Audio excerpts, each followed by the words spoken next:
Eu conheci Simone Weil quando eu vim aqui nos anos 70. Então, nos anos 80, teve uma Clea Bosi, que era professora da USP, que no primeiro passo colocou Simone Weil. Eu li aquilo e disse, puxa, isso aqui não é um exemplo. Isso aqui, o que tem? Mas Simone Weil, não era vista como uma intelectual, porque não tinha publicado os seus livros. Simone Weil nasce em 1905 e morre com 34 anos no início da Guerra Mundial. E no fundo, depois eu explicar melhor, ela foi de uma família alto-burguesa de judeus. E o pai era um judeu, um médico, então um médico do exército, ia em diversos lugares. Ele vinha da Alsácia e ele era ateu, mas ele tinha essa visão estoica. Ela foi educada no estoicismo. E a mãe, Salomé, vinha da Rússia.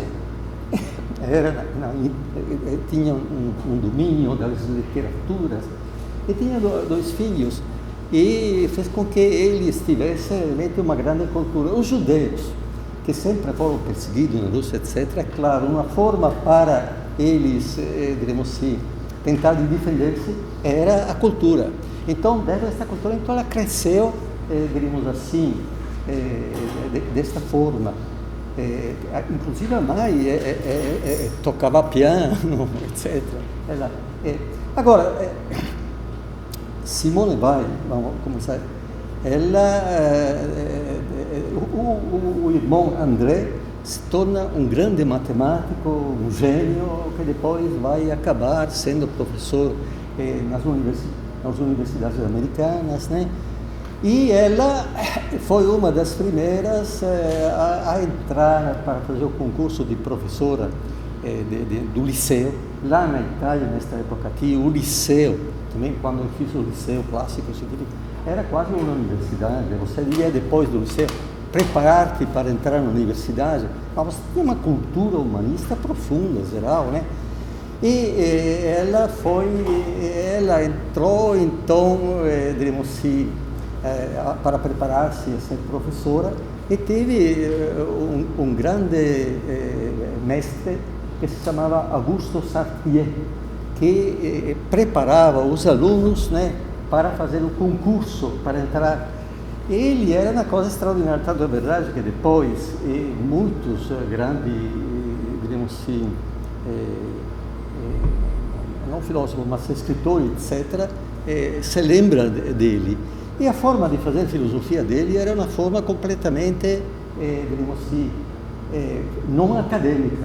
Hoje, se fosse aqui, não seria aceito. Ele entrava na aula, tinha um quadro negro, colocava uma frase de um autor, etc., e depois comentava. E tentava de explicar como ele tinha chegado a este autor. E partia da ideia que cada um deve buscar a sua verdade. E a sua verdade é justamente, ele dava leitura não de manuais ou de introdução, etc. Dava leitura dos outros filósofos, indo comentando, discutindo, mostrando como que ele... Então era um pensador socrático, que ele era, diremos assim, não era de esquerda, como será Simone Weil, meio revolucionária, mas sempre crítica. Bom, também eu sou um pouco marxista crítico, mas eu não estou nem aos pés dela, etc. Mas também sempre teve esta perspectiva que o cristianismo, não era o cristianismo que eu recebi no seminário, diremos assim, que era um cristianismo ainda bom, o pessoal vivia lá, mas era praticamente, diremos, sob o domínio. Eu nasci em Padova, perto de Trento, cidade medieval, onde teve o Concílio de Trento, o concílio contra, diremos assim, contra Lutero, contra etc. Então, a formação minha, mas a formação dos padres é a formação dos leigos era uma formação rígida. Sobretudo, aquilo que era pavoroso era que esta visão do sexo era pecado. Então, a certo ponto, eu quando comecei a ser adolescente, eu comecei a ter pulsões, meu Deus do céu, eu sentia e pecado mortal no inferno. Então a única coisa que poderia fazer era sair fora disso aqui, mas como sair? Uma forma de sair do pessoal que vinha das famílias assim, pobres, etc., era no sul, entrar na polícia, diríamos assim, e no norte era ser padres. Então eu, por exemplo, da minha família, dos Bordins, tinha muitos padres, tinha três tios padres, freiras, etc. Então, eu diríamos assim, bom, então entrei. Quando entrei, foi até bom, porque eu pensava, então, diríamos assim, também a mística, né? Santa Teresa do Menino Jesus, etc, etc. Foi muito bom, porque você, depois, até como padre, vivia, diríamos assim, nos oratórios, estava com um jovem, era bonito e tal. Eu com eles muitas vezes ia nas montanhas, escalava as montanhas, tinha perto da Áustria, esquiava, até queria morar lá. Mas depois veio o boom econômico, veio este consumismo, veio o ensaio. Eu comecei, Madonna, como é que eu faço aqui? Então, aí me tornei padre e a um certo ponto, questionando-me sobre estas coisas, né, eu comecei a colocar um ponto de interrogação. Mas a minha interrogação maior foi quando, graças a Deus, me mandaram ser capelão de fábrica. Mas não para estar com os operários, as lutas operárias, mas para rezar a missa, era visto dos operários como uma espécie de coisa distante. Só que um sindicato católico, nessa época, que tinha dirigente que fizeram a opção contra a guerra do Vietnã, uma opção pelo socialismo. Começa, a um certo ponto, a ideia dos padres que vão trabalhar na fábrica. Começa então esta ideia da discussão entre marxismo e cristianismo. E eu, que sou jovem, começo a colocar estas coisas, né? Então eu queria, diríamos assim, às vezes falava com minha mãe, etc., para mudar meu pai. Minha mãe disse, poxa, você é comunista. Ora, vai com teu tio padre, etc. E eu vi que, no fundo, eu tinha diríamos assim, um bispo muito bom, mas muito conservador. Então a única coisa era de fazer alguma coisa. E eu tinha um diretor espiritual que era um velho jesuíta que tinha feito carreira aqui, se tornou superior no Nordeste, em diversos lugares. Padre Rosa, mais do que 80 anos. Eu, a certo ponto, porque quando veio o consumismo começou a difundir-se também no meio dos padres, todo mundo queria o carro bonito e tal. E nessa época aqui eu fui surpreendido, falo um pouco de mim para falar de Simone Weil sobre foi surpreendido pelo reviravolta que foi o Concílio Vaticano II. Então, um Papa que eu conheci quando eu era Papa, velho, de 80 anos, tinha sido núncio apostólico em diversos lugares, quando foi Papa, ele teve a força de chamar o Concílio. O Concílio, muitos teólogos que eram vistos como, digamos assim, heréticos, etc., começaram a participar. E teve uma vanguarda intelectual também cristã muito forte. Então eu comecei a seguir isso. E comecei a dizer, digamos assim, e comecei a dizer, bom, se eu quero ser um padre, eu disse, o que eu vou fazer? Eventualmente trabalhar na fábrica, mas eu era meio doente naquela época, também não, a família não me teria aceito.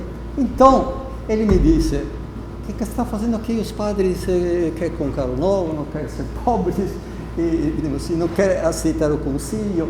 Ele disse, por que você não vai no Brasil? E nunca me tinha vindo a ideia do Brasil. Se bem que comecei a entender o que é o Brasil através do Film Forum, que naquela época se fazia justamente na instituição dos jesuítas, né? Então eu me lembro sempre que foi, poderíamos dizer, chocado com o filme do cinema brasileiro.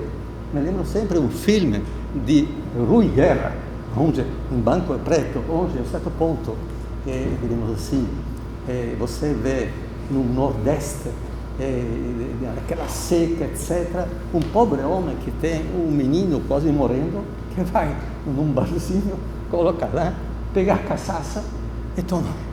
Eu fiquei... E aí comecei a ler, então, era o bom da literatura latino-americana, comecei a ler os autores latino-americanos e, sobretudo, depois que eu soube os autores brasileiros, que foram praticamente a minha Bíblia. Então, Graciliano Ramos, então, até José Amado, então, porque sempre, digamos assim, como dirá o nosso amigo Benjamin, através das grandes obras literárias, você vai ao teor causal, que é a realidade. E também, essa grande obra tem uma aura que te leva a uma, digamos assim, moral profunda. Então, certos poetas, etc., que você... E nesta época aqui na Itália, teve digamos assim, as guerrilhas da América Latina e, a um certo ponto, a morte de Che Guevara. Os jornais começaram a falar, esses jornais burgueses, eu disse, mas por que falam sobre Che Guevara? No fundo era um bandido, etc., etc. Por sorte, depois li sobre ele, um trabalho de um salesiano, etc., eu fiquei assim, chocado. E digo, este é um verdadeiro cristão. E sempre, então, eu vi a dedicação, etc. Então, faria uma relação com Che Guevara e Simone Weil. Esta busca da verdade, esta verdade que deve ser vivida na prática. Então, não adianta a filosofia ser vivida na prática, e que, a um certo ponto, se encontra com os excluídos, com aquele que sofre, com aquele... E você tenta de defender, porque os direitos humanos, dentro, depois Simone vai ver isso aqui, dentro do direito, são lá, mas não são praticados. Para praticar, precisa que haja movimento. Esses movimentos são cardinalizados. Então, você deve realmente inserir-se. Se você não faz a experiência, diremos assim, do pobre, desse, aquilo, você não tem a experiência que o Benjamin vai dizer, né? O Benjamin é interessante, que ele disse aquilo que disse Simone Weil. Então, ele diz, o anjo da história, que olha a história, não encontra o progresso, encontra os massacres, sobretudo na América, encontra, diremos assim, a catástrofe. Então, a um certo ponto, precisa justamente escovar a história contra pelo a partir dos vencidos, a partir dos humildes, porque lá está realmente a aura, lá está realmente, diremos assim, a moral, etc., né? Então, precisa fazer isso. Dentro dos cursos de filosofia, você não encontra muito pouco, primo, esta leitura contra pelo, porque você tem os manuais e os professores, cada um é levado depois veremos como Simone vai fazer uma grande crítica à burocratização, em todo sentido. Vão, a certo ponto, ser especialista naquele ponto, então sabe tudo aquilo, mas fora daquilo ele não sabe nada, e acha que eles são realmente os filósofos. E muitas vezes a fonte de financiamento faz isso, até porque dentro do mundo agora global, que no fundo a hegemonia americana precisa diremos, ter pessoas que através dos meios de comunicação não conseguem pensar. Aquilo que o próprio Gramsci dizia, este italiano, que, diremos assim, filho de pobres, que depois foi em Turim, que se tornou professor, e que começou a trabalhar como trabalhava Simone Weil, diremos assim, dentro das fábricas, diremos assim, dar cursos, ajudar, formar. Ele entendeu, é bom dizer o seguinte, que precisa, a um certo ponto, diremos assim, superar a tua cultura, como é que dizia ele, né? Diremos assim, superá-la, porque a cultura, o senso comum, nós temos um senso comum.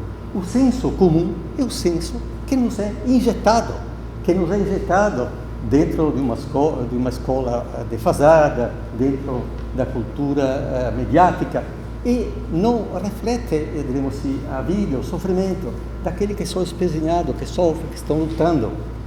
E agora, é como fazer? Então precisa, segundo ele, passar do senso comum ao bom senso. Mas aqui, vai fazendo como? Dentro das fábricas, através digamos assim, das lutas, né, dos sindicatos sociais, começar a lutar. Na medida que você começa a lutar, você vai ver que vai pegar tigelada na tua cabeça. Então, vão entender que existem essas contradições. Então, pensar, como dirá Simone Weil, e sempre pensar o problema da contradição. Dentro de você e fora de você.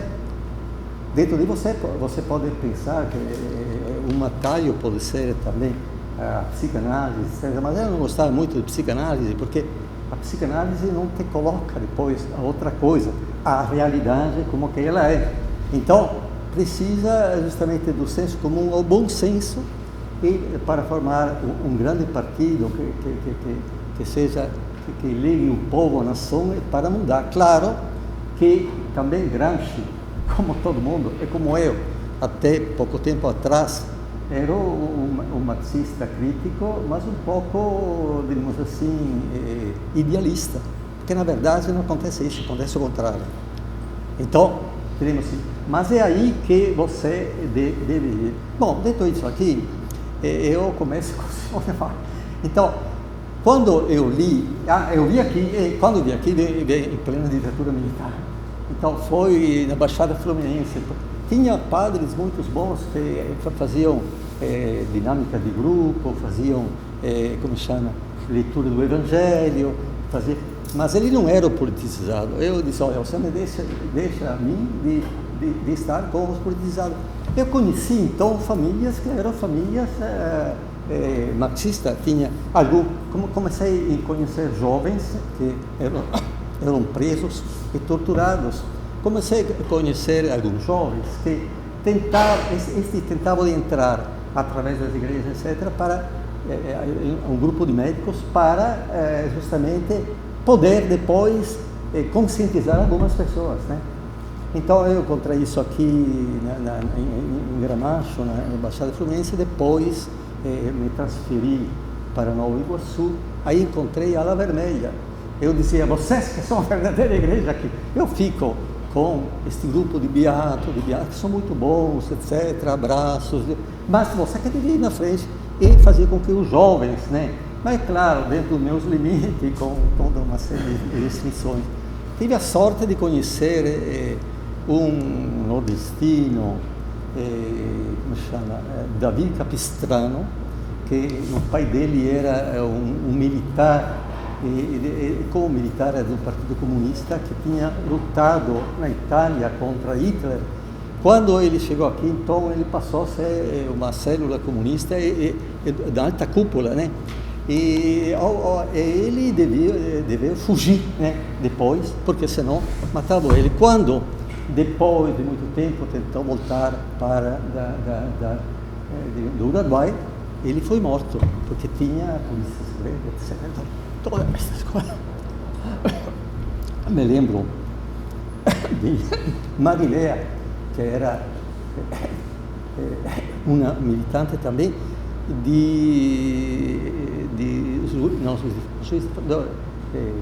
perto de Juiz de Fora. Ela depois veio aqui. Me lembro uma vez que falando com ela, disse, Marilea, mas o que te faziam? Era de uma família boa, etc. Ela ficou presa, torturada, mas depois foi libertada. E quando eu falava com ela, ficava com medo danado se tivesse alguém que escutava, né? Então, digo isso porque Simone Weil viveu tudo isso aqui. Então, vamos a Simone Weil. Ela, diremos assim, quando se forma com Alain e Alain. Este Alain não utilizava só filosofia, mas utilizava também obras literárias, né? Por exemplo, Stendhal, por exemplo, etc. Fazia comparações, mandava ler. Agora, então, ir aos textos, cada um deve procurar, digamos, a sua... Agora, é claro que ele dava muita importância a Platão, e Platão será uma coisa maravilhosa para Simone Weil. Eu gostei de Platão aos poucos através de Santo Agostinho, só que Santo Agostinho, tem certas partes de Santo Agostinho, que eu dei muitas vezes filosofia medieval, eu dava Santo Agostinho, são fantásticas, que te leva justamente a um platonismo. Só que Santo Agostinho, quando se torna santo, ele é rígido. Fora da igreja não tem salvação. Como é que fora da igreja não tem salvação? A salvação vem de todos os lugares onde tem realmente, e depois vemos por Simone Weil, uma pessoa, como que era Simone Weil, que não era cristã, não era nada, que se coloca, diremos assim, desprendidamente nas lutas sociais, tentando de ver, porém, os limites e tentando de dar a sua vida, porque quando ela começou a dar aula, ela começou logo a encontrar, ela tinha antes amigos muito bons na época de Além, que eram justamente, o Além não levava eles a uma revolução, mas levava a uma revolução interior, levava a dizer, bom, você deve justamente ser um bom cidadão. Então ele era um pouco conservador. Agora, mas estes alunos muitas vezes se encontravam, digamos assim, no jardim de Luxemburgo, nesse café, discutiam, e ele aprendeu com o outro. Por exemplo, um levou a ir na casa dos pobres, outro era ligado ao sindicalista. Ela começou então a digamos, fazer amizade com os sindicatos, com as famílias, e esses sindicatos anárquicos. Então ela era revolucionária, anárquica, e diremos assim, quando anárquica, então um pouco além, um pouco esta experiência fizeram com que ela justamente, quando foi professora, não abandonou, diremos assim, não abandonou os operários, mineiros, desocupados, e ela escreveu em diversas revistas. Digamos assim, ela tinha aprendido com Além também uma escritura cristalina, porque Além, ele dizia o seguinte, de tempo em tempo, mandava os alunos a escolher, digamos assim, um autor ou alguma coisa de filosofia e colocá-la dentro de 20 linhas, mas dentro de uma perspectiva clara, de uma perspectiva... Então, e depois, isto aqui, os melhores eram publicados, e muitos delas foram publicados, ela se tornou uma predileta de Além. E diríamos assim, e ele também dava exemplo, quando, por exemplo, teve, a certo ponto, a Primeira Guerra Mundial, e muitos morriam, que não tinha arma branca, né? Morriam. Ele quis também entrar na guerra, fazer uma experiência, mas sem ter o título, etc., para fazer essa experiência. Provavelmente, não sei se também ela... Então, ela, diríamos assim, começa a entender, começa a participar dos congressos, começa a intervir, escreve muito bem. Se você lê agora Opressão e Liberdade, você vai ver, diríamos, ou as análises que ela faz, diríamos assim, quando ela foi 2 meses em Berlim, quando Hitler estava manipulando os operários, porque se colocasse dentro do Partido Nacional Socialista, ela faz indagações, escreve, aquela coisa. Ela tinha 20 e poucos anos, então ela era realmente uma escritora, era uma coisa assim. Então isso. Agora, ela sempre foi um pouco caminhando. Ela, a certo ponto, entendeu, porque participou, que no fundo, o partido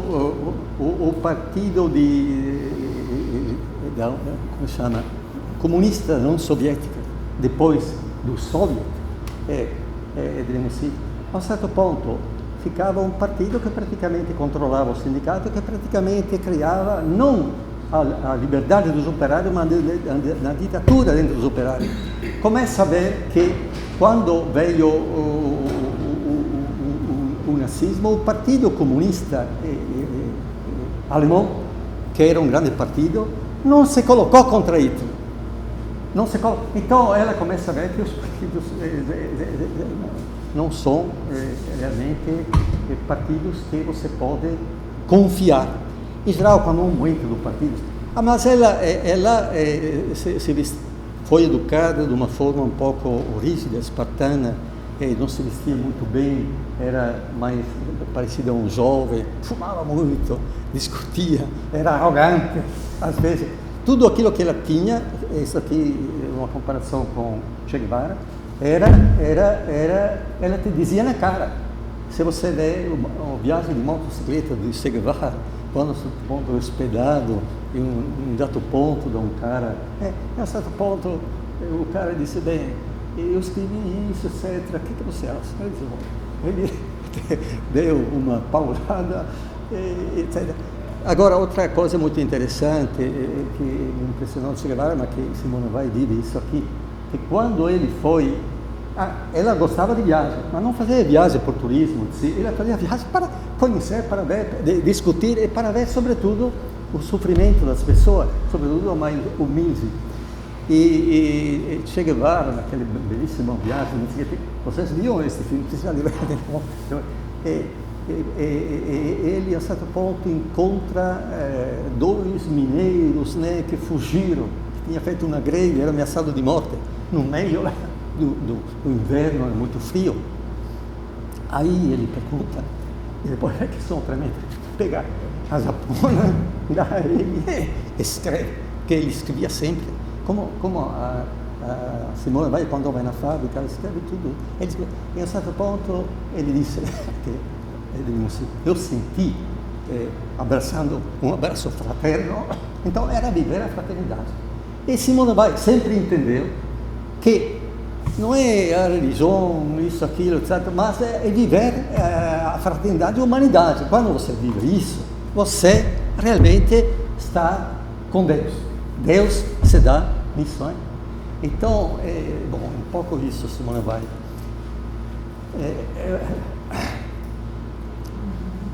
Assim, não, mas vamos à frente. Quer dizer, então,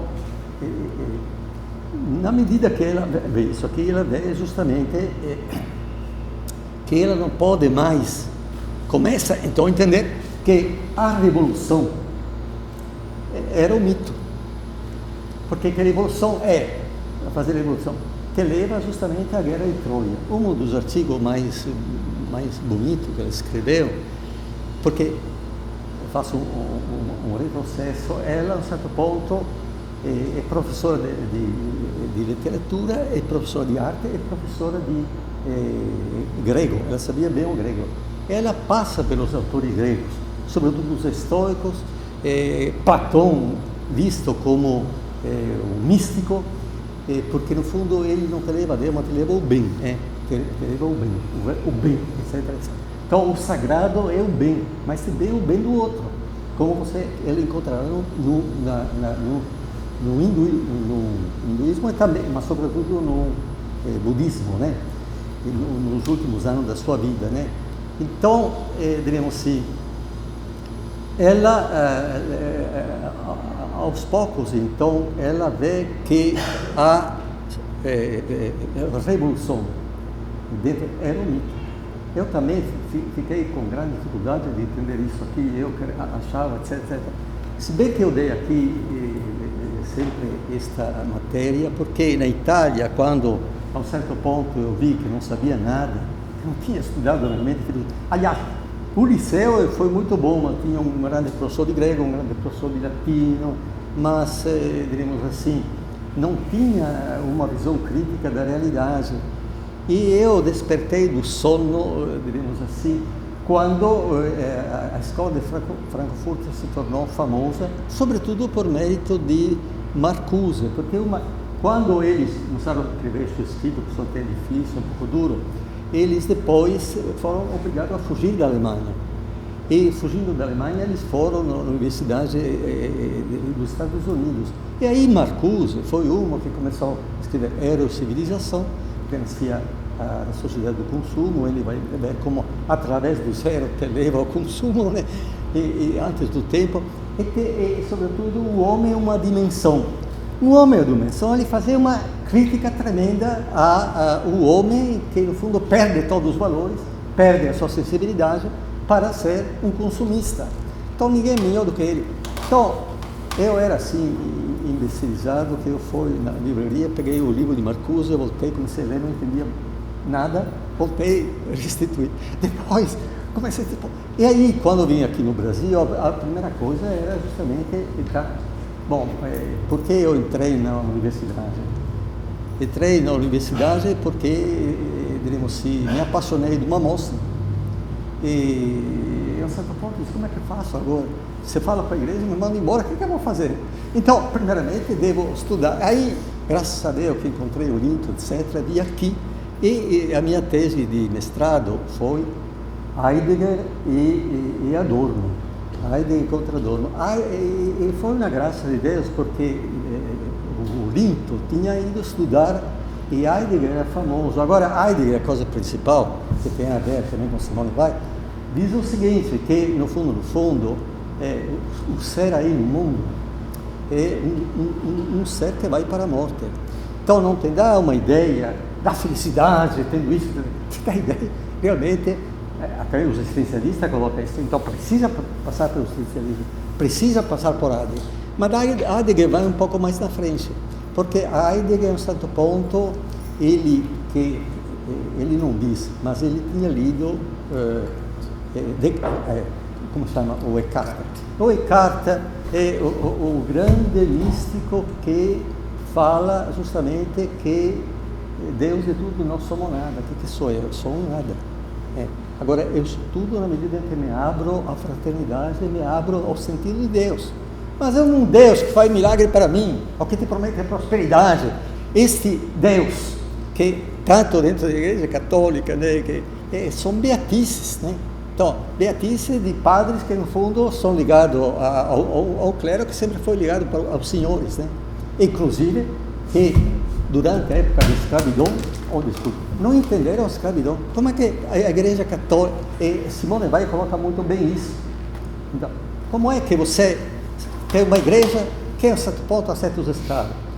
E os protestantes também, apesar que Lutero fez passos muito grandes, fez com que o padre casasse, que o pastor casasse. Agora temos o padre pedófilo, droga. Agora, a igreja ainda lá está para trás. Agora, mas no fundo, quando os protestantes, como se chama, foram para lá, também eles aceitaram a escravidão. E o evangelho. Foi tudo para trás. Então, forma fundamentalista com quem você deve estar atento. Então, atenção de ser cristão, e atenção de não cair vítima de manipulações. Agora, eu me senti sempre um cristão herético. Mas é bom ter a possibilidade de estar dentro de uma igreja, etc., porque se você não está dentro, como é que você vai formar outras pessoas? Então, você deve aproveitar para criar, mas você deve viver isso, né? Então, isso é Simone Weil. Simone Weil também, a certo ponto, descobre que, como é que ela, então, bom, podemos voltar para trás depois, mas como é que ela encontra, diremos assim, que a um certo ponto, o cristianismo? Encontra, porque ela, em certos momentos, ela não lê teologia, não lê nada. Em certos momentos, ela, na medida que vive isso, vive com salário mínimo, dá parte do salário para favorecer a imprensa do sindicalista, ou dá o salário para ajudar a pessoa, etc. Ela sempre, por isso que depois ela não teve uma boa saúde e enfim morreu porque ela não só,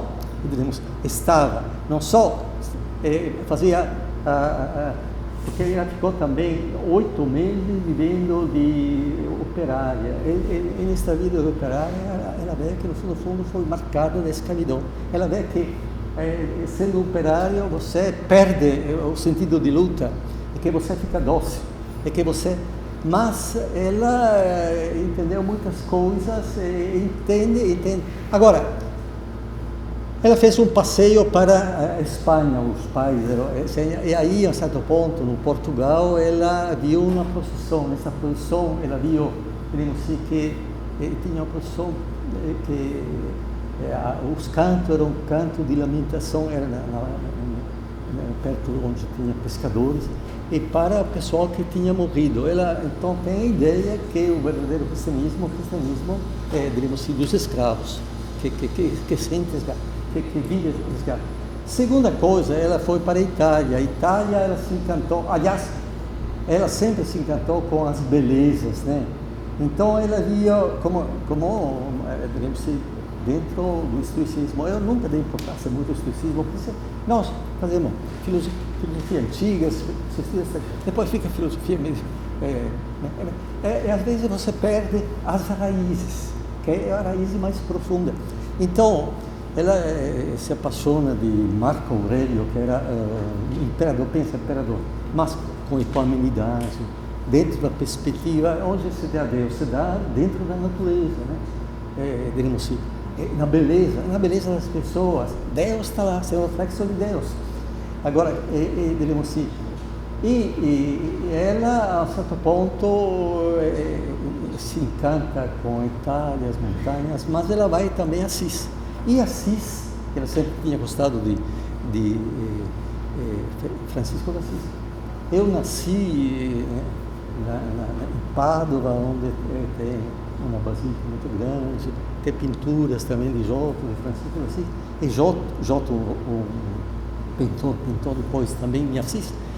Ela se encanta, ela vê, digamos assim, Francisco de Assis como a maior expressão, digamos assim, do cristianismo e da espiritualidade cristã. Só que ela é muito crítica, ela sabe que depois os franciscanos se dividiram, e os franciscanos muitas vezes acabaram praticamente perdendo essas raízes, né? Então, eu sempre dizia, puxa, né, se eu devo ser cristão, por São Francisco de Assis. Eu sempre, diríamos assim, uma forma ingênua, né, achava Francisco de Assis. Só que Francisco de Assis teve a sorte de ter um papa, que naquela época, às vezes tinha 3 papas, não se sabia quem era. Teve um papa que, diríamos assim, o aceitou, porque provavelmente teria sido morto como um herético. E Simone Weil descobre este tipo de cristianismo, digamos assim, arcaico, etc., no sul da França, no meio dos albigeses e no meio que depois foram todos mortos como heréticos. Porque fora da igreja não tem salvação. Então, naturalmente, você deve obedecer à igreja. Se você não obedece, eles vêm lá, etc, etc. E, eventualmente, naquela época lá, te dava o braço secular. E assim morreu Giordano Bruno. Tem um bom filme sobre o Giordano Bruno. Então, que foi um grande italiano, etc. Belíssimo esse filme. Então, eram mortos. Então, foi um milagre que veio, como um milagre que veio João no 23. Agora, depois, assim, então, ela, a um certo momento, então, isso fez com que ela sentisse que o Deus, sobretudo que morre em cruz, que mora na cruz, que a nossa vida, no fundo, vive no meio da desventura. Inclusive, se você pega justamente o budismo, Buda é o silêncio. O ciclo da vida é nascimento, doença, morte, etc. E, no fundo, este é o sofrimento. Buda parte da ideia de como sair fora do sofrimento. Então, no fundo, é compaixão. No fundo, eu não vou estender-me. Então, diremos assim, e nós perdemos todas essas raízes, né? Inclusive, quem sabe, também o povo chinês, quem sabe se perdeu, não sei até que ponto. Porque nós vivemos, ela entende, um mundo desacralizado. O mundo, justamente, esse é um outro ponto que ela coloca bem, em que a ciência não é a sabedoria do mundo antigo, a ciência digamos, de Pitágoras, a ciência que tentava de ver o equilíbrio. É uma ciência que se desliga de uma visão do transcendente, do bem. É uma ciência que fica praticamente utilizada, ela que tinha lido Marx, né, dentro da perspectiva da produção. A coisa importante na leitura de Marx é que ele nunca abandonerà Marx, terá uma grande estima de Marx, mas fará uma crítica a Marx. Por quê? Porque se você não lê Marx, como eu fiz, foi difícil para mim ler Marx, porque nenhum professor me deu Marx. Aliás, se você lesse Marx, por fortuna encontrei, como chama, Florestan Fernandes fez uma grande antologia, etc. E eu convivia com pessoas assim. Então, precisa passar pelo Capital, porque se você não passa pelo estudo do Capital, você não passa pela análise da economia política. Se você não passa pela análise da economia política, você não entende mais o capitalismo. Você não consegue. Agora, qual é a crítica que ela vai fazer a Marx? Mas Marx morreu no século passado, e Marx viveu sempre na pobreza. Ele queria ser professor, depois não conseguiu, então se colocou dentro das lutas sociais, né? Isso é interessante isso aqui. Então foi obrigado a fugir daquilo, começou a colocar a boca no trombone na Gazeta Renana, foi caçado, então até que enfim foi em Londres. Em Londres ele, digamos assim, vive no meio daquela pobreza, daquela miséria, naquelas favelas, né? Morre alguns filhos. E ele, a um certo ponto, não lembro mais a frase, ele diz, eu não poderia não ter.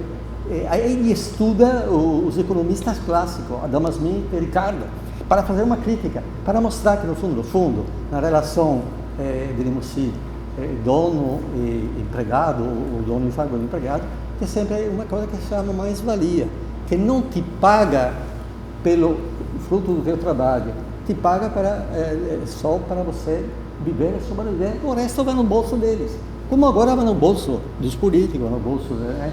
Então, agora pior ainda com o neoliberalismo, porque com o neoliberalismo você tem uma fragilização, como se chama, desarticulação do trabalho. Você tem o Brasil, a sexta potência do mundo, mas 60% que vive com firma terceirizada que ganha um salário 2. Então, quer dizer, existe todo um esquema que no fundo te obriga à opressão. E esta é a opressão. Ela não fala tanto de exploramento, fala da opressão. Então, as causas de opressão. Mas as causas de opressão são justamente, aqui você vai entender então a desventura, que não é só algo que vem da natureza, que morre, tem doença, etc. Também, mas também, diremos assim, de forma de sofrimento. Agora, é através do sofrimento que você aprende justamente realmente se você quiser, se você puder, aprende aquilo que sempre é o budismo, né? E os grandes místicos, o desapego. Então, nós praticamente não temos o desapego do eu.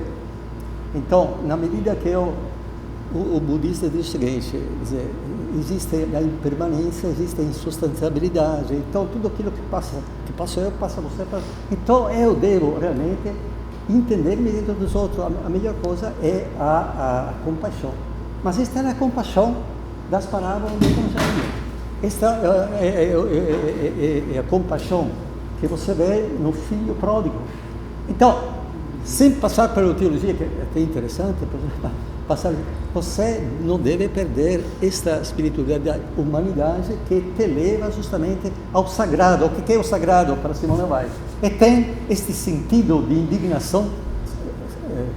O Che Guevara dizia, antes de morrer, sabia que ele errou, antes de morrer, que ele tentou, claro que ele errou dentro das guerras revolucionárias, mas ele sabia que pelo menos ele fez alguma coisa. Agora, ele dizia aos seus filhos, etc., sinta indignação contra qualquer injustiça em qualquer parte do mundo. Então, é isso que é o sagrado, é sentir isso, é viver isso, mas vivê-lo melhor possível dentro da serenidade que vem da cultura estoica e da cultura, porque no fundo a ordem do mundo, que é uma desordem, porém ela tem uma forma para ajudar-te a crescer profundamente espiritualmente. Esta é justamente fazer amar o próximo. Você não ama Deus, você não ama o próximo. Agora, ela entende que não é patrimônio só da Igreja Católica de ter a revelação, mas existe diversa revelação que vem do livro da cultura do Egito, do livro dos mortos. Tem certas coisas que são paragonadas. Ela vem do budismo, do hinduísmo. Pega Gandhi, por exemplo, né? Então, é que nós, no fundo, não damos importância a essas raízes culturais, é por isso que são essas raízes. No livro final que ela escreverá, quando depois estará em Londres, em enraizamento, ela mostra o desejamento superário, o desejamento dos agricultores, porque ela foi também, fez experiência agrícola. E o enraizamento é justamente esta ideia de aceitar a desventura, através da desventura, de purificar-te e de colocar-te em espera. Ela espera, e espera de Deus. Mas que vou enquadrar melhor. Quando ela, a um certo ponto, digamos assim, foi obrigada a fugir da Alemanha, e então, porque vinham os alemães, né, no norte da França, ela foi em Marselha. Em Marselha ela teve a sorte de encontrar um padre jesuíta que lhe foi indicado, que era cego, etc. Hoje ela colocou dizendo que ela queria ser cristã, mas não pode ser porque justamente dentro do cristianismo tem toda esta incongruência, né? Então tenta de convertê-la, mas ela prefere, diríamos assim, ser cristão fora da instituição, fora da igreja, porque está em companhia com os albigeses, com os cátaros que morreram, dentro justamente da história. Aí me vem em mente Benjamin e também Hannah Arendt. Há duas grandes filósofas do mundo contemporâneo, é Hannah Arendt e Simone Weil. São duas judias, duas que fugiram dos campos de extermínio, sobretudo a Hannah Arendt, né, que casou primeiro com um grande marxista culto, mas depois casou com um marxista militante. E ela foge, ela disse que se ela não tivesse encontrado esse número de máquina, ela teria morrido. E na medida que foge naquela época foge para os Pirineus, para superar os Pirineus, ela encontra o Benjamin que já tinha tido a casa em Paris, né, praticamente ocupada pelo SS, perdeu muitos livros, etc. Se encontra e diríamos assim, naquela época lá todo mundo passava por uma fronteira, mas o Pétain, que era o chefe lá, um pouco filho nazista, proibiu aos guardas que passassem.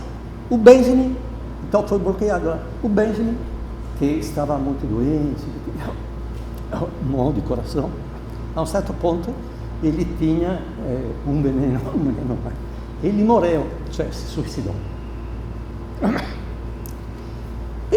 Ela pega os livros deles e vai, quando vai na América, e faz de tudo para publicá-los. E se zanga com Adorno porque não publica os livros. E depois Benjamin será publicado póstumos. Simone Weil, diremos assim, lá encontra este padre jesuíta, ela escreveu então uma espécie de autobiografia. Quando ela sai, ela dá os livros a eles, né, porque ela devia fugir. E também foi uma experiência com Gustavo Thibon, que é um que tinha uma fazenda onde ela ia trabalhar, que, diremos assim, discutia com ela sobre essas coisas. Então também lá nasce ela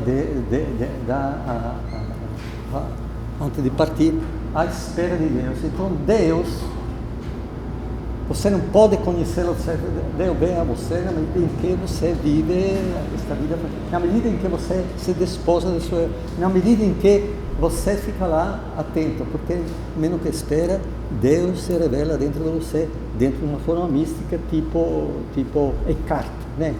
Porque Eckhart diz o seguinte, que cada um de nós tem um fragmento de Deus, mas também Simone vai dizer que está no fundo da tua alma, também um assaltante, isso que tem isso, né? E precisa justamente custodiar isso e fazer com que o pessoal viva isso aqui. Agora, ela dá esses seus livros, e daí a dificuldade de conhecê-la, porque praticamente ela, no fundo, tinha escrito diremos assim, artigos, né? Mas que tinham sido perdidos depois. E depois, então, da morte, depois, o Thibon foi o primeiro que escreveu escolheu os seus livros, porque ela começou a escrever dentro de uma forma aforística, tipo Nietzsche. Então ela escrevia aquilo que sentia, poética, então, ela é uma grande escritora, uma grande poeta. E ele escreveu isso aqui, onde disse esses textos, dizendo mais ou menos, mas esses fragmentos, digamos assim, começando a gravidade e a graça, teve um sucesso enorme, sobretudo no meio do meio dos católicos, etc., né? Depois, então, também o Padre Perrin publicou o seu livro, digamos assim, a Espera de Deus. Mas ela discutia justamente essa ideia que o cristianismo tem as raízes pré-cristãs em Platão, e outros. Então ele faz com que ela dê conferências, ele era dominicano, e este livro depois foi publicado por ele, As Intuições Pré-Cristãs, que no fundo é a primeira que coloca a questão ecumênica de uma forma verdadeiramente profunda. Por isso que é importante. Então, a partir de lá, ela é conhecida, esse meio começa, então, se forma um grupo em Paris, nos anos 70, amigo de Simone Weil, que publica o Cahiers de Simone Weil. E depois, na Itália também, em Bolonha, outro grupo que se coloca e faz, de vez em quando, seminário, etc. Até que, enfim, hoje, ela entra também nos livros de filosofia. Por exemplo, o Abbagnano, que foi um grande existencialista, escreveu um grande volume de história da filosofia, bem feito. Nos últimos volumes, os discípulos deles colocam Simone Weil e Hannah Arendt. Então, Hannah Arendt pode ser para nós um antídoto para ver que o mundo está dentro desta situação que continua a ser. Bom, eu teria acabado, mas posso dizer outra coisa. Se nós olharmos agora, então, eu sou marxista, ou sou cristão, não sei mais. Agora, eu sou discípulo de Hannah Arendt. Nos últimos anos, eu comecei. Então, na medida que eu fui lendo esse livro, e participei também de alguns encontros aqui, teve na PUC, Maria Clara Bingham, e um casal italiano, que agora vão aqui também, que escreveu uma bela biografia sobre Hannah Arendt, que fizeram algum simpósio na UERJ e na PUC. E eu tive a honra de participar, mas eu sou um menor a respeito dele. Então, digamos assim, acho que, digamos assim, Simone Weil, comecei a ver que tem uma certa repercussão. E eu disse, poxa vida, passei todos estes anos sem criar um grupo Simone Weil, sem fazer, porque eu também dava aula aqui e lá, etc., e no fundo não aprofundei. Agora, eu soube também que uma italiana, Dacia Maranini, que era casada com, digamos assim, o Moravia, que era um grande escritor, mas não tinha fé, Ela depois foi abandonada pelo escritor, entrou em crise, se sentou isolada. Ela que tinha escrito diversos romances muito bons, e começou então a ler Simone Weil. Então, Simone Weil, e eu, a certo ponto eu disse: o que eu vou fazer agora que estou parte, eu joguei fora, agora, mas se eu devesse ficar com poucos livros, eu ficaria com aquele de Simone Weil, porque lendo Simone Weil eu passo pelas filosofias, né? Claro que não é só Simone Weil, mas ela me cria todo o questionamento. Então, para mim, vim aqui porque a Sara disse o seguinte: olha, professor, o que poderia dar? Eu fui professor de filosofia social, tentando dar a história de Francoforte. Os alunos foram um pouco meus cavias, né? Porque no fundo era difícil passar para eles essas coisas. Então, agora, e também era muito difícil, né? E depois, ultimamente, dei aula sobre Benjamin. Agora temos uma estudiosa de Benjamin que vai fazer uma tese sobre Benjamin, e porque Benjamin, no fundo, me leva à literatura, me leva... Agora, outra coisa que eu me esqueci de dizer de Simone Weil, que ela é judia, mas no fundo, quando ela vai ler a Bíblia, porque agora tem os crentes protestantes, parte da Bíblia, versículo tal, pá. Quer dizer, agora, ela, diríamos assim, rejeita a Bíblia, porque se você lê certos livros da Bíblia, sobretudo aquele antes do exílio, você encontra não um Deus do amor, etc. Você encontra o Deus da força, que manda matar o cananeio, que manda fazer massacre. Ele diz: mas como é que é esse negócio? Eu não sei como os crentes, eu também, o católico, vai pegar toda a Bíblia e não vai a certo ponto dizer: mas está aqui na porcaria, não é a Bíblia. Então, então eu, no fundo, sou apaixonado de Simone Weil, e eu, praticamente, quem sabe. Aliás, quem foi apaixonado de Simone Weil? Bom, então, vamos. Então, queria dizer isso aqui. Então, precisa fazer uma crítica tanto à Igreja Católica, tanto à Igreja Protestante, e discernir, e tanto, justamente, aos partidos políticos, né? Então, os partidos políticos, você vê, eu estava com o PT e tal, etc.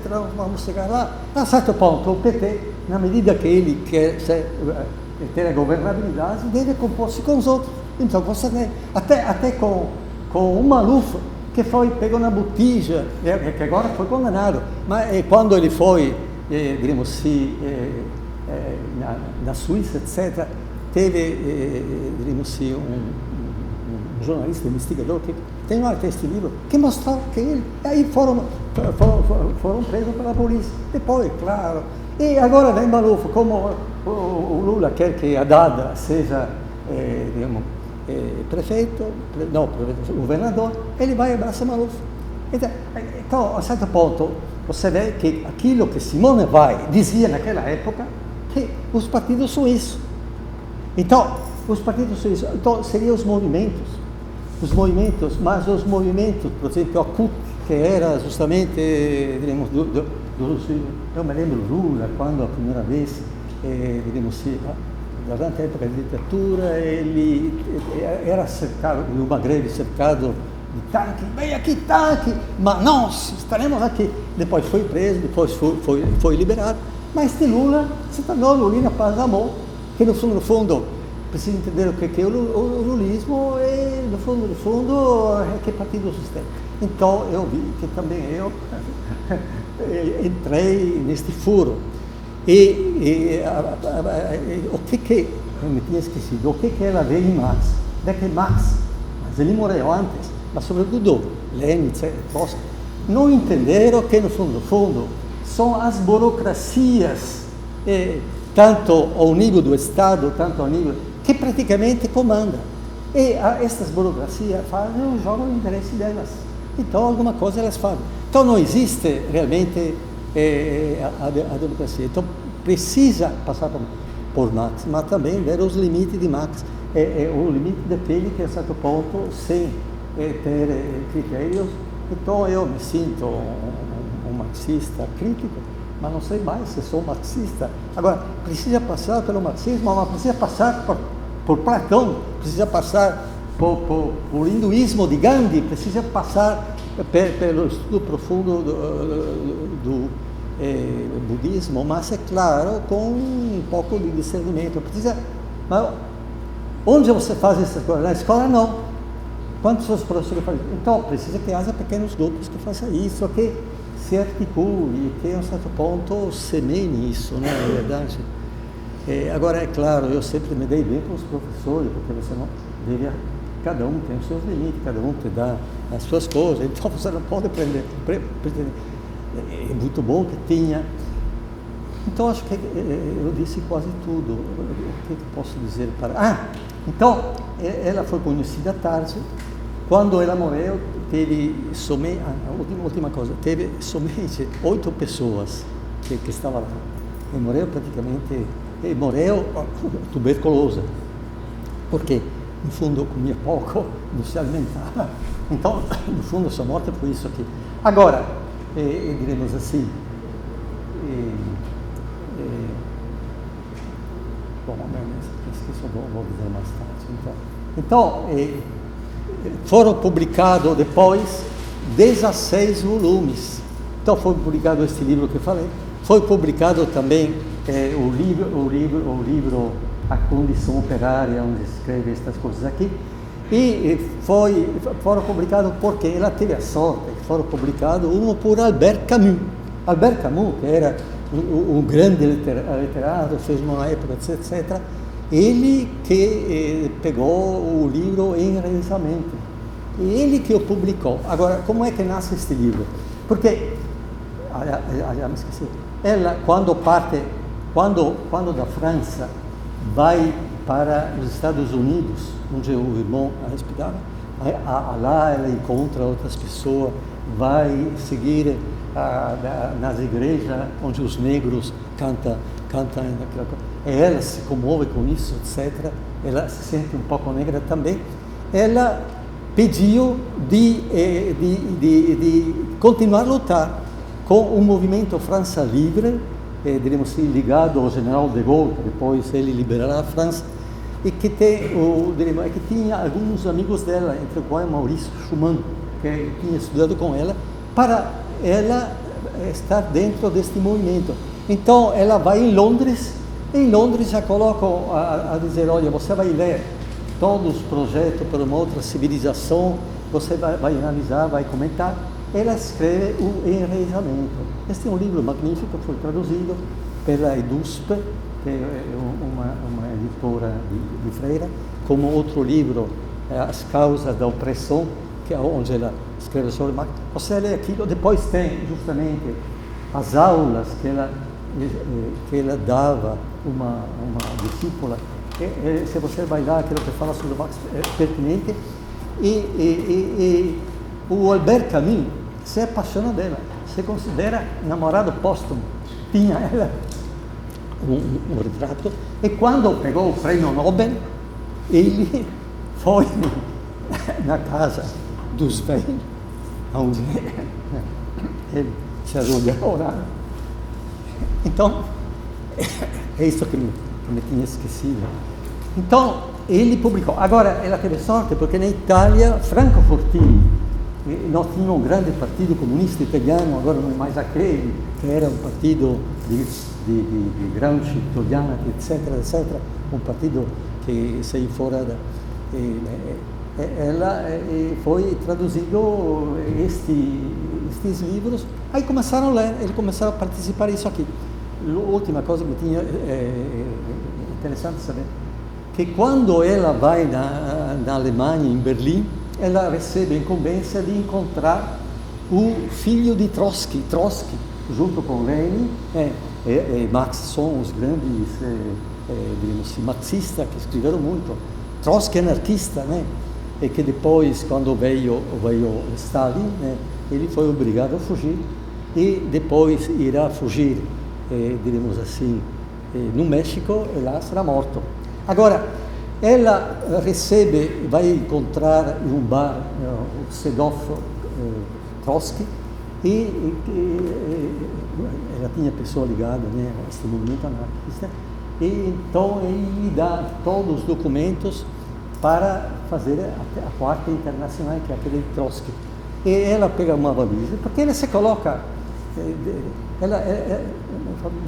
se coloca realmente em perigo. Ela vai de trem, e num trem, diremos assim, chama a mãe que venha lá, vai com a mãe e dá a valisa à mãe. Agora, depois, os velhos recebem Trotsky para reunir-se com os anárquicos, e aí ele tinha criticado Simone Weil, o Trotsky, em certos textos que ela fazia, dentro dessas ideias dela, chama ela de pequena burguesa. E ela, a certo ponto, os pais dela sentem que tem digamos assim, um encontro um pouco duro com Trotsky.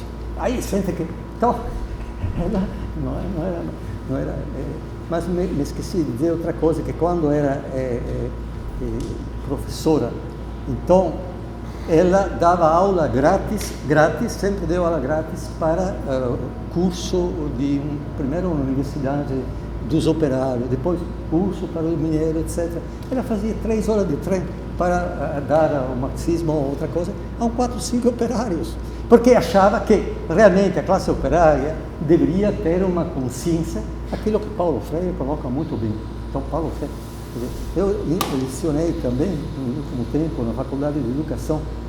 Os professores na pós-graduação e na graduação não queriam falar de Paulo Freire, imagina que coisa. Então, eu dava Paulo Freire, Paulo Freire, e depois me mandaram embora, né? Agora, a Simone Weil teve problema, porque quando ela, a certo ponto, os mineiros foram lá na prefeitura para fazer o movimento, chamaram ela foi lá com a bandeira vermelha, diríamos assim, e aí então, tanto as autoridades, diríamos assim, da escola, né, e tanto a imprensa burguesa, estraçalhou ela, mas ela responde em outro artigo, estamos voltando à sociedade de casta, ela disse. Ela tinha o comissário lá, o administrador da escola, que não queria ela, então mandava ela nos lugares longe, mas ela queria ir nos liceus perto dos trabalhadores, né? Só que ela vai a Lepuí, vai a Rouen, depois, e o último que vai, a professora, a chefe do departamento, porque ela colocava essas ideias dos alunos, precisa colocar essa ideia dos alunos, né? Você deve colocar, porque senão como é que você vai passar? Ela colocava isso aqui e ela praticamente suprimiu aquele ano a aula, mas depois veio os nazistas, voltou. Então, eu acho que dei algumas flechas sobre Simone Weil, que penso que, recuperando os livros dela, agora ela foi traduzida 3 volumes que ela escreveu nos últimos tempos, né? Diversos quadernos, né? Em 3 volumes, na Gallimard, e depois traduzido em italiano, de uma forma, diremos, muito melhor, né?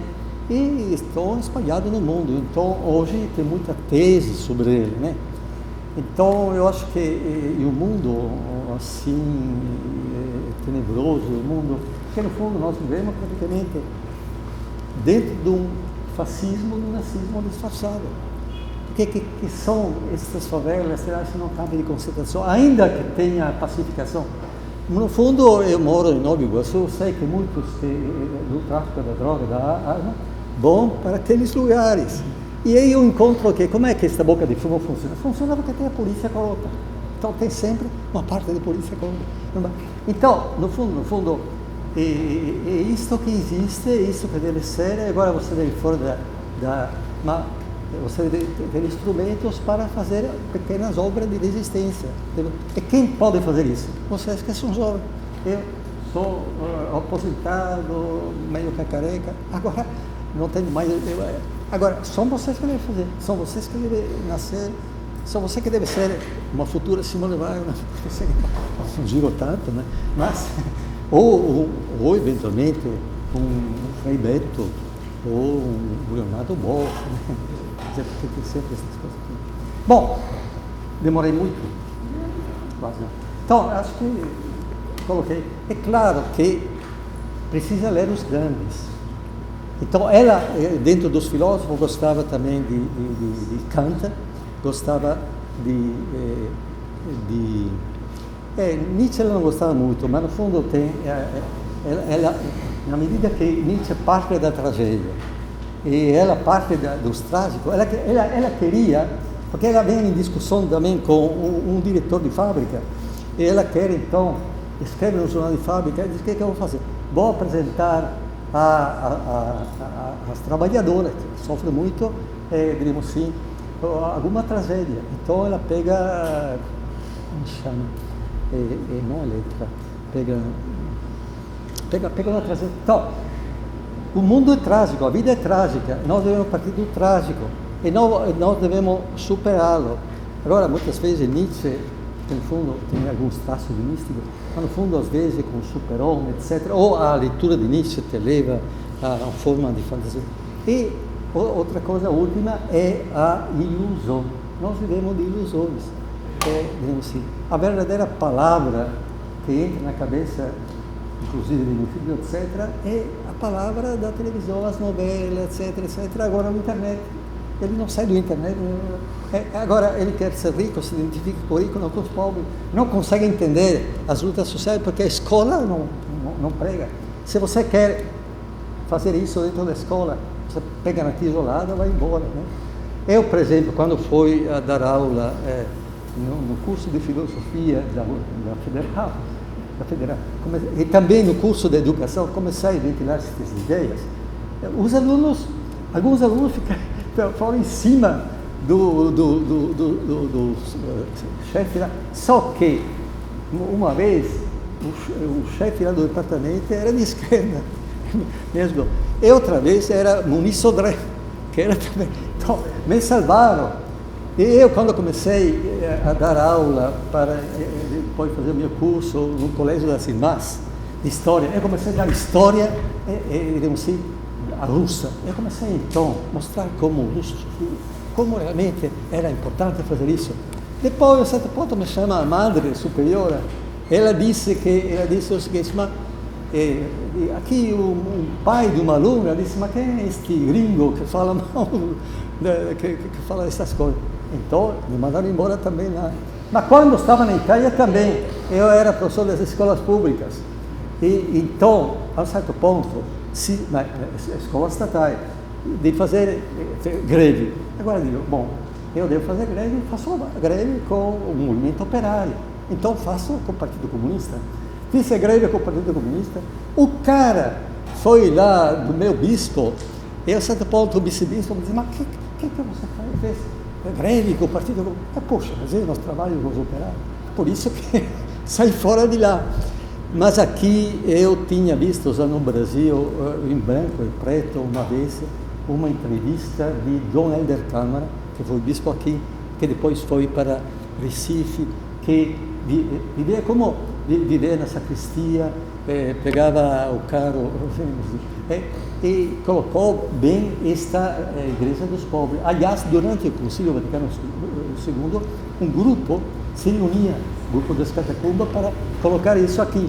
Então, esta é a situação, e cada um de nós deve fazer a sua escolha, cada um de nós deve ter os seus filósofos. Pode ser Nietzsche, lido de uma certa forma, pode ser Schopenhauer, que ele é o primeiro que realmente entende o budismo, né? O primeiro, né? Agora, como é que dentro do mundo ocidental os filósofos não vieram justamente a fazer estes confrontos? Porque eles naturalmente são limitados, né? Então, nós devemos realmente, a Simone Weil talvez te abra.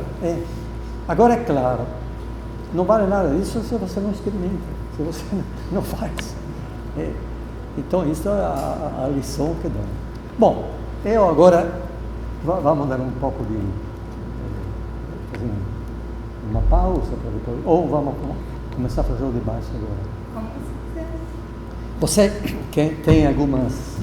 É claro que eu digo, é a minha visão, vocês podem aceitar, não aceitar, o problema é... Ou perguntar-me alguma coisa. Qual é a sua filosofia de vida? Quais são os seus filósofos? Um dizia, sou um certo aspecto, também o Nietzsche, ela gostava, não Nietzsche, o Kant, né? O céu estrelado em cima de mim e digamos, a consciência moral dentro de mim. Então, em Simone Weil tem a beleza, o céu, tem... Mas agora, onde encontrar isso aqui? Se encontra, cada um deve procurar.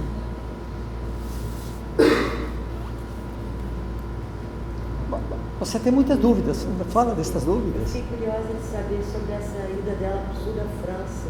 Se ela fez uma pesquisa sobre os cártaros, se ela se aprofundou nisso. Se aprofundou isso, tudo que ela faz, teve amigos, por exemplo, teve um amigo que era estudioso do hinduísmo. Ele deu, só que ela vai fazer tradução em sânscrito. Ela lê em sânscrito. Quer dizer, agora ela tem um outro que vai falar, também eu disse, sobre os albigeses e os cátaros. Então ela vê justamente que o cristianismo vem destas raízes, né, Platão, o estoico, não todo, mas vem das raízes orientais, etc., que se difundiram e depois se formaram as igrejas. Mas igrejas, como os partidos, como, diremos assim, o Estado, são sempre burocracia que visa o interesse, e no nosso caso, o interesse econômico, e que utiliza a cultura para manipular a cabeça das pessoas. Aquilo que me ensinou a escola de Frankfurt é que diz o seguinte: você deve ser do partido negativo, cioè daquilo que é negado dentro da realidade, Adorno. Então Adorno também teve um belo estudo sobre a educação.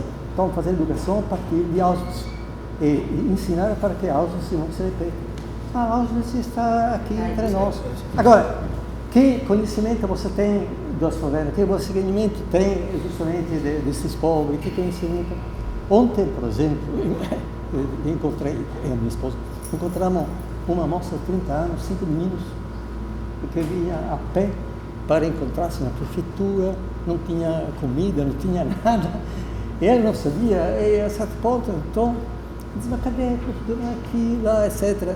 Então, demos carona, levamos lá, e até um certo ponto conseguimos fazer com que ela se entrasse. Mas isso aqui é um caso, mas quantos desses casos?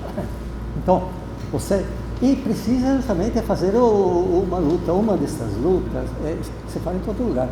Uma é dentro, fazer o contrário dos meios de comunicação de massas.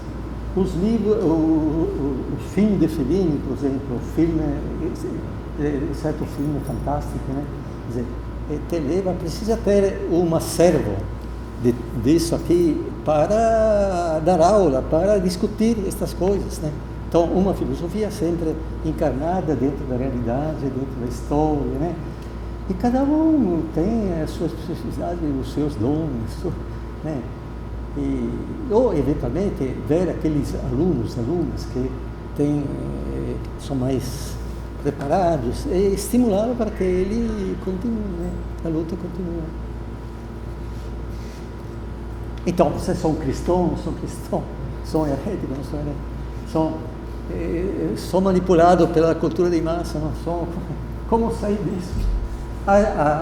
As universidades em que vocês estão trabalhando, você encontra de um professor que está dentro de uma linha um pouco assim, libertária, ou não, ou são um pouco... como fazer? Não encontra, mas tentar criar debates, né? Tem debate ou não tem debate? Muito pouco.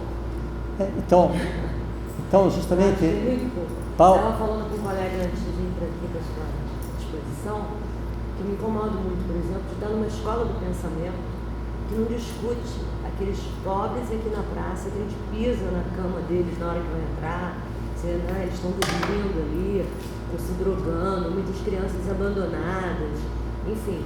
Eu não vejo nenhum trabalho sendo feito. Inclusive o diretor administrativo aqui fez 2 reuniões dizendo que ia fazer um trabalho na praça, etc. Nada aconteceu. E nem ele nunca mais falou nesse assunto. Porque é muito complicado, muito difícil. Agora, eu vivi 30 anos dando aula, né? Então, às vezes tinha aluno que vinha de outros lugares, fazia oficina. Então eu sempre perguntava, mas tinha sempre algum, diremos assim, que era desta linha minha. Então, eu dizia, mas você, que são do Sul, que são isso, são quantos professores são desta linha? Poucos. Então, na minha avaliação serão 10% ou 5%, depende por exemplo, o serviço social, alguns anos atrás, dentro da Federal, tinha alguns que estavam dentro dessa linha, né? Mas, em geral, mas não é por causa dele, mas por causa também da situação, é por causa diremos assim, de quem está na burocracia, a bolsa, isso, aquilo, etc. Então, é difícil, né? É difícil, mas não é impossível e nós devemos realmente colocar-se dentro, primeiro, ganhar nossos, e depois dividir em pequenos grupos essas coisas aqui. Então, não é que você vai mudar. Nós vamos aguentar a desventura, vamos aguentar o sofrimento, vamos tentar não entrar na barbárie, mas ao contrário, defender, fazer alguma coisa, né? Não tropeçar. Bom, poxa vida, você não fala nenhuma outra pergunta. Então, quais são os seus filósofos preferidos, teu?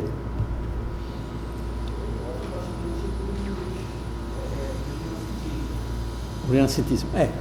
Por exemplo, fala.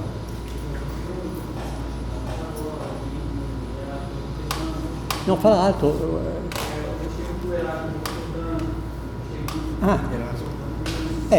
Ótimo, você está. Ela também dava importância ao renascentismo. Então, ela vê que lá tem uma certa retomada da Grécia Antiga, mas depois foi embora. Depois, então, tem a idolatria da ciência, uma ciência, diremos assim, ligada à técnica, uma técnica que, no fundo, é utilizada mais para dividir a classe operária, para, a um certo ponto, levar-te, diremos assim, ao mercado, e dá uma ideologia, que é a ideologia do mercado, que vai utilizar-se toda uma série de instrumentos, inclusive, diremos assim, a diversão, o sexo, o marketing, que vai justamente para levar-te à felicidade, que é uma ilusão. Uma das coisas importantes é que ela entende, então, que o imaginário, que é próprio um pouco mais das mulheres do que os homens, mas são forma de você sair da realidade, são forma de entrar, dizemos, no devaneio, são forma que tal pessoa perdendo sua vida, vai cair na depressão ou vai, digamos assim, abafar porque na medida que você não tem um desprendimento, não é capacidade de amar, você não é capacidade de amar também um namorado ou uma namorada e formar uma família.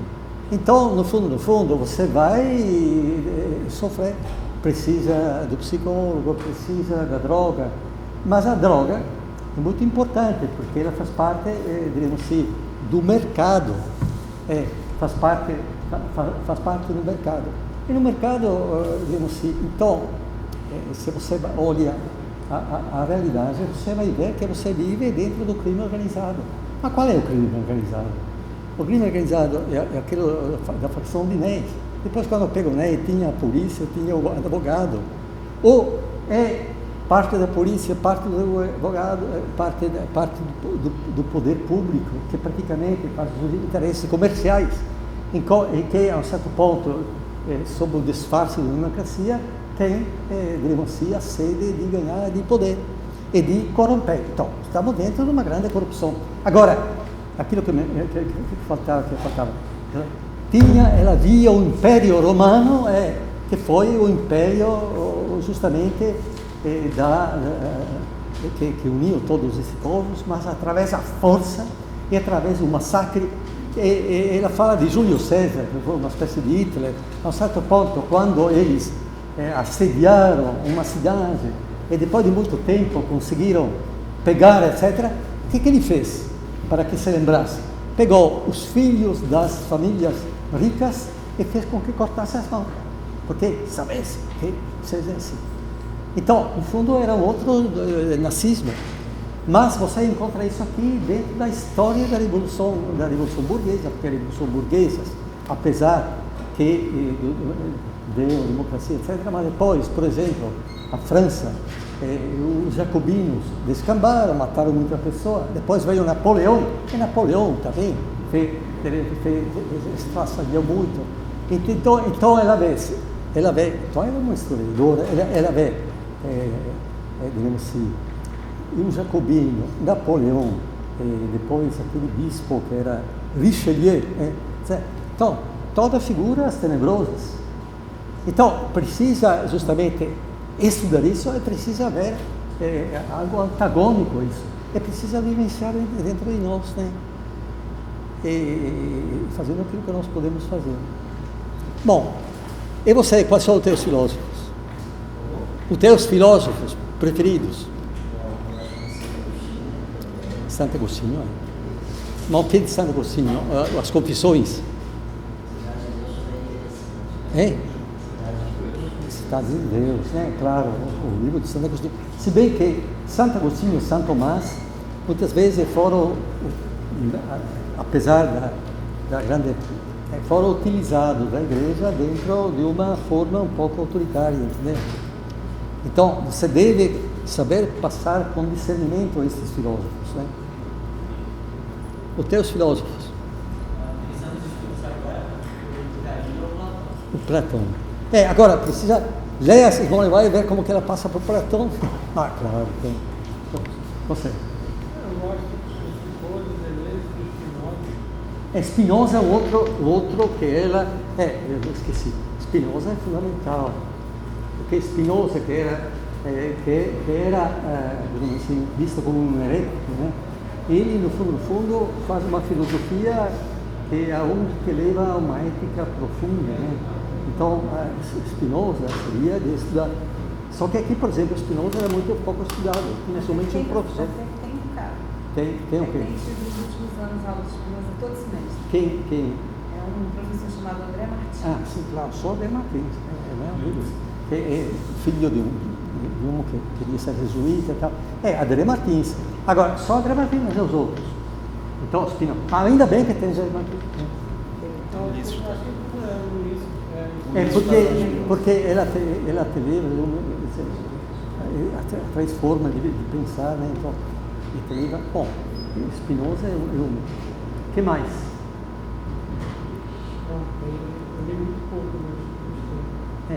Não, claro, você deve ir, ler, passar, etc.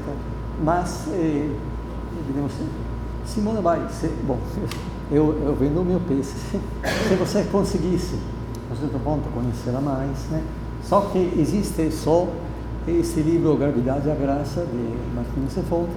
Existe na Edusk, o enraizamento, que é muito bonito, que é o último, praticamente o seu testemunho. Agora, sabendo outras línguas, você pode ler isso em francês ou em italiano.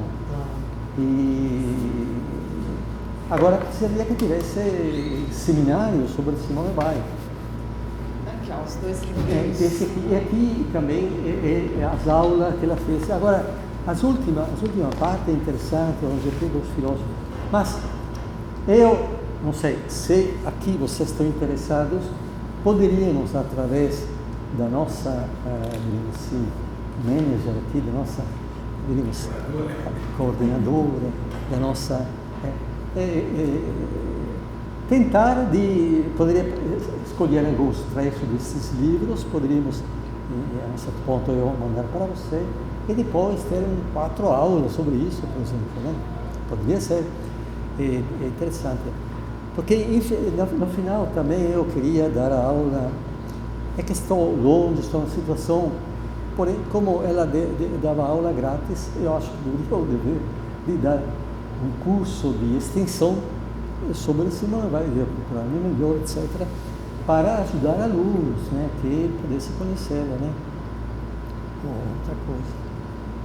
Não, então, se alguém estiver interessado, quem estiver interessado num mini curso sobre Simone Weil, eles propõem a esticar isso em 4 aulas. Poderíamos oportunamente, mais para frente, né? No segundo semestre, seria mais adequado, porque no semestre já está com muita atividade aqui. E aí não precisaria ser nessa sala, a gente pode arrumar uma sala menorzinha. Tá? Aí vocês que estão vindo nos seminários, deixa o nome depois comigo, no e-mail, alguma coisa assim, que a gente monta para o segundo semestre. Pode, claro, é público, né? Não, claro.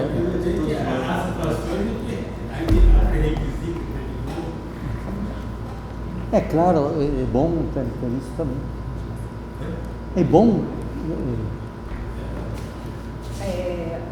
Só um comentário em cima tanto que a Margarete falou. O que acontece muito é que a gente tem um estudo acadêmico muito dissociado da realidade, né? Muito dissociado da vida real, né? Do que a gente encontra ali quando sai da porta, que é deprimente, assim, você aqui no meio acadêmico, uma atividade intelectual intensa e sem nenhuma praxis daquilo, né? Uma vida social muito dissociada. E parece que as cabeças pensantes estão assim muito anestesiadas, né? De não perceber, de não se comover com esse sofrimento que está ali debaixo dos sinais, né? Isso me chocou muito quando, há 5 anos que eu venho já ao FIX, e Centro de Ciências Sociais e Filosofia, com gente de rua na porta, né?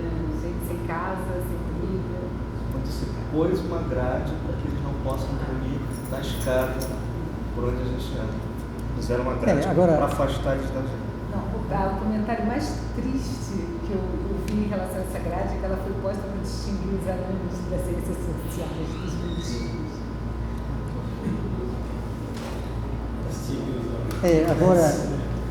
Agora, infelizmente, a não ser em alguns eventos que estão produzidos, né? Em geral, digamos assim, também se produzem alguns eventos, mas dentro de caráter teórico, né? Tem um livro muito bom de Milton Santos. Milton Santos é um negro extraordinário, que ele escreveu muito livro de antropologia, e ele tem um livro para uma nova civilização, onde ele acusa, digamos assim, que não tem mais intelectuais, são somente letrados. Mas por quê? Porque como outra mediação poderia ser o livro de Foucault, porque Foucault entendeu muito bem que no fundo, praticamente existe esta possibilidade de, a um certo ponto, de ser-se arte. De, por exemplo, a fábrica pode ser um hospital, pode ser um abrigo. E ele mostra esta possibilidade, né? Então, no fundo, nós somos, digamos assim, dominados. Precisa encontrar linha de fuga, tem uma, aqui não foram traduzidos, mas traduziram na Itália um psicanalista que foi um militante quando, como se chama ele?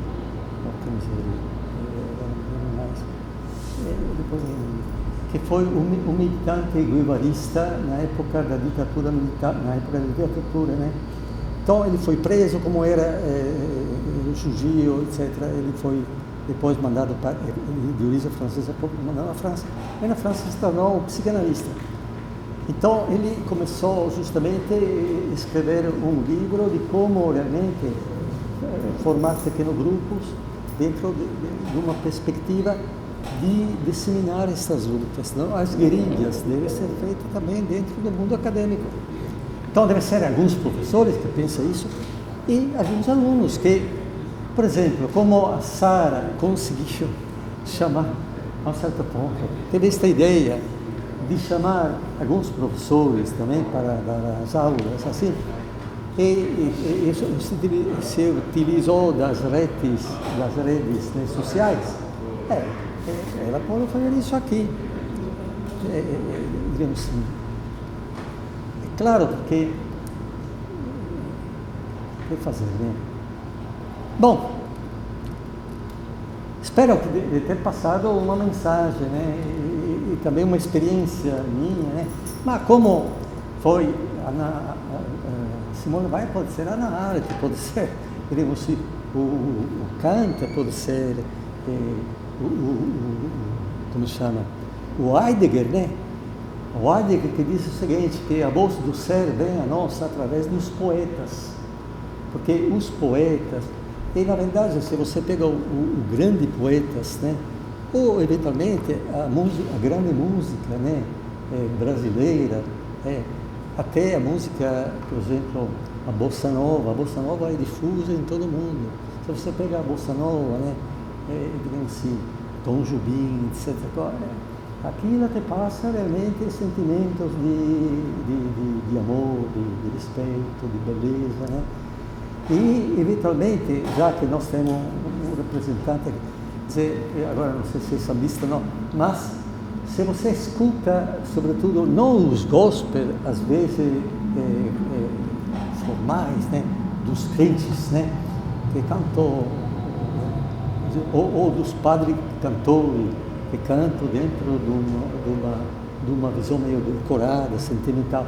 Mas se você pega o samba canção digamos assim, dos grandes sambistas, etc., que cantam a sua vida, as suas dores, a sua desventura, aí você encontra uma fonte para você, digamos assim, comunicar com as pessoas, né? E também os grandes filmes, o grande romance. Então tem muitas fontes, a grande arte, toda a grande arte, né? Os grandes filósofos. Agora, como fazia o Alain, cada um deve buscar a sua verdade, mas a verdade se dá sempre dentro dessa relação pensamento e vida, e sobretudo a experiência. Essa verdade, diríamos assim, cada um deve encontrá-la e deve praticar a verdade, mais que viver teoricamente a prática da verdade, que é a prática da virtude, né? Que é a prática das virtudes, a prática do domínio de si, dos estoicos. E agora você está dentro de uma sociedade, diz ela, que é desmedida, que é justamente desmedida, não equilibradas, que perdeu todo esse sentido da medida, esse sentido, e perdeu as mediações. A mediação pode ser, os clássicos gregos, a mediação pode ser estes filósofos, o Spinoza, o Kant, etc., quando lido e praticado de uma forma eventualmente compartilhado com as pessoas, não é verdade? Porque você provavelmente serão ou pesquisadores ou professores, e você tem essa possibilidade de cultivar os seus espíritos e de produzir frutos, não é verdade? Fala você agora. Esta moça, eu participei estava na UERJ, criava eventos onde o pessoal, o discente também, outros ia fazer proposta. Ela fez um mestrado, agora está partindo para o doutorado e espero que ela chegue a ser professora. Mas fala uma conclusão, uma coisa. Acho que é sempre um prazer te ouvir, né, Luiz?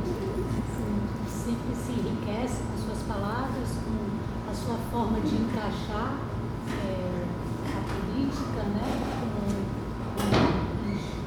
as questões sociais, com a arte, com a vida, né, a teoria com a praxis. Então, eu acho que é sempre enriquecedor todas essas montagens, essa bricolagem que você faz com os pensadores, né? E você sai de parte de grandes pensadores e ao mesmo tempo está ali na sua praxis, está na... Né? pedaço do Rio que está em grandes contradições e você junta tudo isso e a gente vê uma grande experiência de vida. Eu acho que isso é realmente o experimentar, o fazer filosofia, eu acho que é para isso que a gente está aqui. É o exercício do filosofar. É o exercício do filosofar. Então Platão te ensina isso, te ensina o caminho, e o budismo, o caminho, né? O taoísmo, etc. E então isso, né? Bom, Simone Weil me ajuda a largar a filosofia e a ver estas vertentes, né? E também não desprezando de passar pelo marxismo, fazendo uma crítica também ao marxismo, né? Não é verdade? Então isso, obrigados para ter tido essa oportunidade. São 5 anos que eu fiquei aposentado e tal, disse agora me retiro, vou fazer meditação, e tentei de ser professor visitante por outros 2 anos, né? Mas a Dilma cortou isso, então pronto. E o que fazer? Então, mas eu estava ligado também a grupos, né, que justamente tem grupo de alunos, né, que a certo ponto tem essa capacidade de filmar, de falar, e eles me tinha chamado na UERJ para dar um curso, depois não veio verbas. Eu continuei, mas depois entrei em crise financeira, etc, morava longe, e puxa vida, caí. Mas eu acho que nós devemos sempre estar junto com as pessoas e sempre ajudar um com o outro, né? Então, isso. Como? Por que esses encontros são tão raros aqui no Rio de Janeiro? Em São Paulo é muito mais a oportunidade, no Sul também tem. No Rio de Janeiro ainda é a cultural do país. Aqui, a Casa de Ressonância do país, não quer bater mais de fato. Para você discutir com nós aqui, sentar, conversar, ouvir, participar, debater, confrontar, a não ser a PUC que fala que é chamada área, que todo ano tem, né? Mas aqui que tem esse seminário, que eu não sabia também que tinha, descobri agora um pouquinho, mas eu não encontro esses eventos como é que eu citei, a UERJ é muito esse, entendeu? Mas eu não encontro quando converso assim. Por que será que o Rio de Janeiro não tem essa não, existe esses cafés? Mas deve ter eventos aqui. Fica muito encastelado. Porque o problema é o seguinte.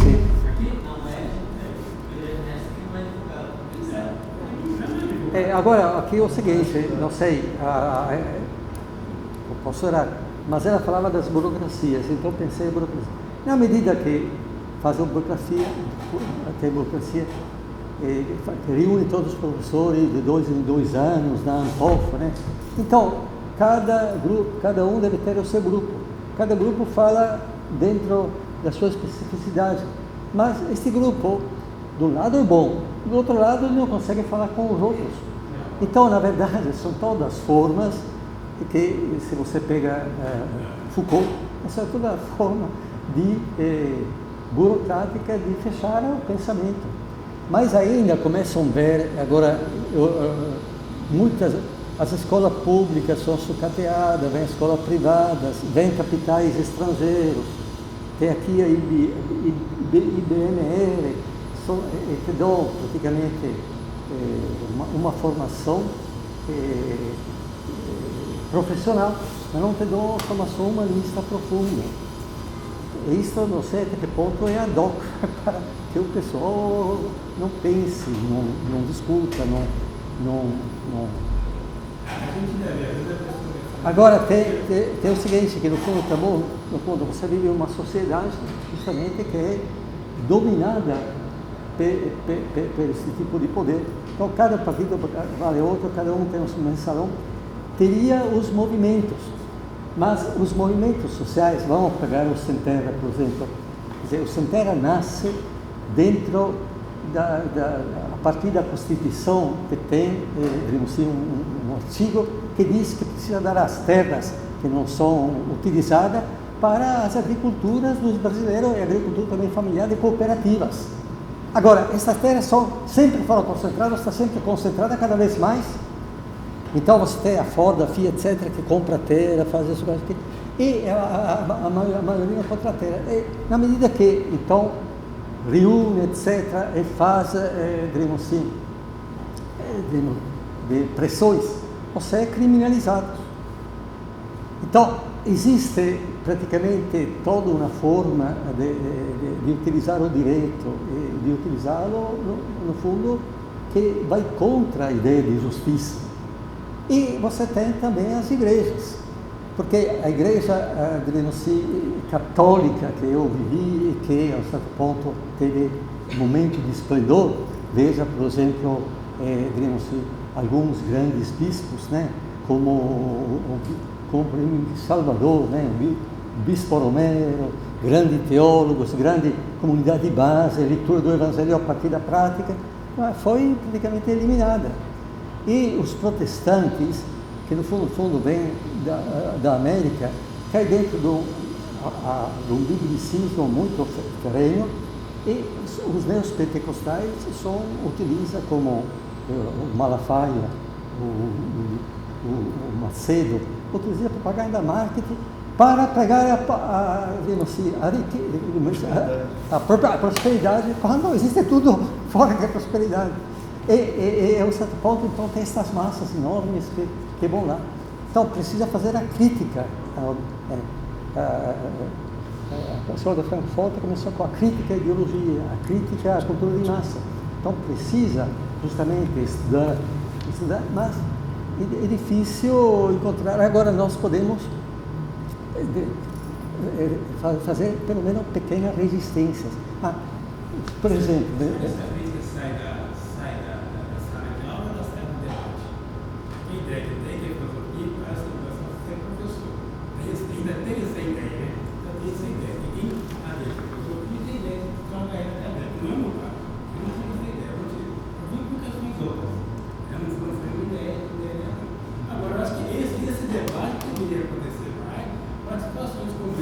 Esse debate deveria acontecer em cada aula. Eu, por exemplo, eu não sei mais, claro, eu não sou um exemplo, tenho meus limites, mas eu dava aula assim, eu dava um tema, por exemplo, Simone Weil, Walter Benjamin e Hannah Arendt, então pegava essas coisas aqui, depois então pegava os textos, primeiro de um, de outro, etc., e dava, ler os textos. Isso que no primeiro semestre dava aula mais de tipo como se chamava mas depois pedia para que discutisse. Depois dividia 10 temas. Então, 10 temas pegava, dava 10 temas para o grupo escolher. Ou, eventualmente, podia escolher outro tema, para depois apresentar aqui, discutir e decidir e fazer, digamos assim, preparar, fichar tudo aquilo que os textos principais, né? Então, eu tentava de fazer isso dentro da Paulo Freire. A Paulo Freire, justamente, ninguém educa ninguém, todo mundo se educa a partir do diálogo e da realidade. Agora, isto que foi utilizado depois dentro da teologia da libertação na comunidade de base, digamos assim, quando eu estava no Gramacho, eu cada noite, em um lugar e outro, então tinha aquele pequeno grupo que depois dirigia o catecismo, a igreja, etc.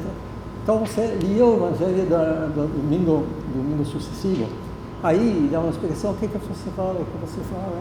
Depois, nas pregações, a um certo ponto, então, em vez de falar, eu dizia, mas senhor, o que acha? Aí levantavam, e depois precisa, digamos, o que faz de concreto, o que eles vão fazer, então, etc. Então, essas coisas, né, foram utilizadas, só que a pedagogia muitas vezes vai para trás, né? Então é muito complicado, difícil, mas isto que não deve fazer com que não se possa fazer em pequenos grupos. Por exemplo, você com teus amigos, dentro pequeno ato de resistência, né? Então isso é fazer. Agora, é claro, você pode fazer grandes atos, mas você tem que fazer. Como que vai fazer agora? Na verdade, nós somos todos, você vive dentro do mundo desequilibrado, você vê também a Europa, Na Itália, 28% dos jovens não conseguem ter trabalhos, mas muito trabalho vem daqueles que entram sem ter aprovação. Então eles vivem recebendo, trabalhando lá, na África, mas dentro de uma exploração tremenda. Explicar melhor o que você estava falando do Spinoza, ele era um herege dentro da comunidade holandesa, mas aí era como se ele fosse contra o sistema. Mas aí depois ele foi absorvido, é simplesmente isso, ou tem alguma coisa mais profunda? As anotações que ele tinha, ele queimou tudo para impedir que os amigos dele fossem envolvidos.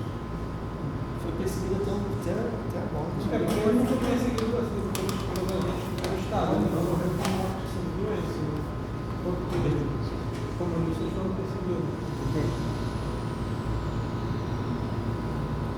Bem, acho que falamos até demais. Tudo bem, então.